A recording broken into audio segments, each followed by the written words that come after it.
प्रश्न अक्सर नहीं पूछे जाते हैं ऐसे कि राजा राम मोहन राय का जन्म कब हुआ था, लेकिन प्रश्न कैसे पूछा जाएगा जरा सा मैं इसकी एक बार चर्चा करता हूँ। आपसे प्रश्न ये कहा जाएगा कि बताइए कि निम्न में से कौन सा कथन राजा राम मोहन राय के बारे में असत्य है, ऐसे कहा जाएगा। और आपको कहा जाएगा कि राजा राम मोहन राय का जन्म 22 मई 1772 ईस्वी को हुगली के राधानगर में हुआ था। एक तो ये प्रश्न बनेगा, एक ऑप्शन बनेगा। दूसरा ऑप्शन बनेगा कि राजा राम मोहन राय ने आत्मीय सभा और ब्रह्म सभा दोनों की स्थापना राजा राम मोहन राय ने ही करी। तीसरा प्रश्न बनेगा कि राजा राम मोहन राय एकेश्वरवाद में विश्वास करते थे, मूर्ति पूजा का विरोध करते थे और राजा राम मोहन राय को आधुनिक पुनर्जागरण का पिता कहा जाता है।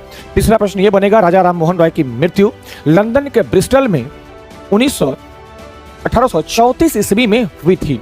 अब इनमें से कौन सा कथन सही है और कौन सा कथन गलत है, इस बात की समीक्षा करने के लिए राजा राम मोहन राय के बारे में आपको तार्किक रूप से तमाम ज्ञान होना चाहिए। इसीलिए आप इसका आंसर क्या करेंगे बेटा, इसका आंसर करना है कि राजा राम मोहन राय की मृत्यु 1834 में नहीं हुई थी, बल्कि 1833 में इनकी मृत्यु ब्रिस्टल में हुई थी, याद रखिएगा। और 27 सितंबर 1833 को इनकी मृत्यु ब्रिस्टल में होती है। तो कई सारे स्टेटमेंट बना करके एक क्वेश्चन बना दिया जाएगा, या तो आपसे ये पूछ लिया जाएगा कि निम्न में से कौन सा कथन राजा राम मोहन राय के बारे में सच है, सत्य है, या निम्न में से कौन सा कथन राजा राम मोहन राय के बारे में सत्य नहीं है। तो सत्य है ये वाला ढूंढना थोड़ा सा कम टफ होता है, ये ढूंढने से कि कौन सा कथन सत्य नहीं है।